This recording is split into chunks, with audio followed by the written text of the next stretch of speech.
Hello बच्चों, टूनपुर की कहानियों में आप सभी का स्वागत है। आज हम मिलने जा रहे हैं ऋतिक से, जो टूनपुर में अपने मम्मी पापा और दोस्तों के साथ रहता है। ऋतिक 8 साल का है, बहुत होशियार है, लेकिन एक बात उसे सबसे अलग बनाती है, वो है उसका बहुत जल्दी गुस्सा हो जाना। ऋतिक के पापा की क्लॉथ शॉप है। वो स्कूल में हो, घर में या खेल के मैदान में छोटी सी बात पर भी फटाक से गुस्सा कर बैठता है। कभी दोस्त की बात पर चिढ़ जाता है तो कभी मम्मी की सलाह पर नाराज हो जाता है। उसके दोस्त उसे बहुत प्यार करते हैं, क्योंकि गुस्से के बाद वो तुरंत अपनी गलती मानकर माफी भी मांग लेता है। लेकिन उसके बार बार गुस्सा आने से सभी परेशान हैं। एक दिन ऋतिक को उसके पापा ने भी डांट लगाई। ऋतिक को इतना गुस्सा आया कि वो घर से भागने की सोचने लगा। वो कुछ देर बाजार में अकेला बैठा रहा। बाद में जब उसने इस बात पर शांत मन से सोचा तो उसे एहसास हुआ कि गुस्से में लिया गया निर्णय कितना खतरनाक हो सकता है। वो ऐसा सोच ही रहा था कि तभी पड़ोस के चेतन अंकल ने समय रहते उसे ढूंढ लिया। उस दिन से घरवाले बहुत सतर्क हो गए। एक दिन स्कूल में मोटिवेशनल स्पीकर शांति मैम आई। उन्होंने बच्चों को जिंदगी की कई बातें सिखाई। उन्होंने कहा, अगर गुस्से को सही दिशा में मोड़ दो तो वही गुस्सा तुम्हारी सबसे बड़ी ताकत बन सकता है। ऋतिक सोच में पड़ गया, गुस्सा भी ताकत हो सकता है। दिन बीतते गए पर गुस्सा वैसा ही बना रहा। एक दिन कोचिंग से लौटते समय कुछ बच्चे उसे गुस्सैल राजा कहकर चिढ़ाने लगे। तभी उसकी टीचर सीमा मैम रास्ते में मिली। उन्होंने ऋतिक से कहा, अब आज मेरे साथ योगा क्लास में चलो, बस एक बार ट्राई कर लो। ऋतिक मन मारकर योगा क्लास गया। वहाँ बच्चे और महिलाएं अलग अलग प्राणायाम और आसन कर रहे थे। योगा टीचर नेहा मैम सिखा रही थी बाघासन, यानी कैट काउ पोज।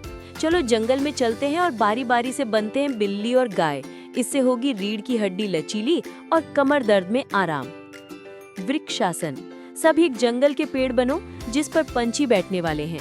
ये आसन मन को शांत करता है, स्ट्रेस कम करता है, फोकस बढ़ाता है। सूर्य नमस्कार, अब हम सूरज को नमस्कार करेंगे और ताकत लेंगे। ये सिर दर्द, स्ट्रेस, कमर दर्द सभी में लाभकारी है। शरीर को लचीला और मन को शांत बनाता है।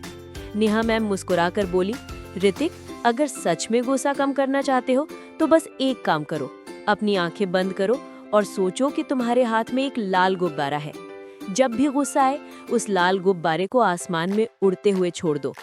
अंदर गहरी सांस लो और धीरे धीरे बाहर छोड़ते हुए कल्पना करो कि तुम्हारा गुस्सा उस गुब्बारे के साथ ऊपर उड़ रहा है। ऋतिक ने पहली बार ऐसा किया और आश्चर्य, वो खुद को हल्का महसूस करने लगा। बाकी बच्चे उसे देखकर हैरान थे। अरे, ये तो वही ऋतिक है जो हमेशा मुंह फुलाए रहता है।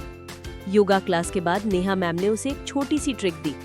जब भी गुस्सा आए एक कागज पर स्टेपल करना, हर बार एक स्टेपल, ताकि तुम जान सको कि तुम्हें कितनी बार गुस्सा आता है। पहले ही दिन उसने 20 बार स्टेपल कर दिया, लेकिन धीरे धीरे रोज योगा और स्टेपलिंग से उसके अंदर बदलाव आने लगा। कुछ ही दिनों में स्टेपल की जगह खत्म हो गई, तो उसने अपनी नई ट्रिक बनाई। गुस्सा आए तो गमलों में पानी डालो। वो बार बार सीढ़ियां चढ़कर गमलों में पानी डालता और उसका गुस्सा भी पानी की तरह बह जाता।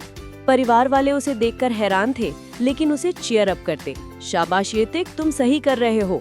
कुछ हफ्तों बाद ऋतिक ने ना सिर्फ गुस्सा कंट्रोल करना सीख लिया, बल्कि हर सुबह सूर्य नमस्कार और प्राणायाम उसकी आदत बन गई।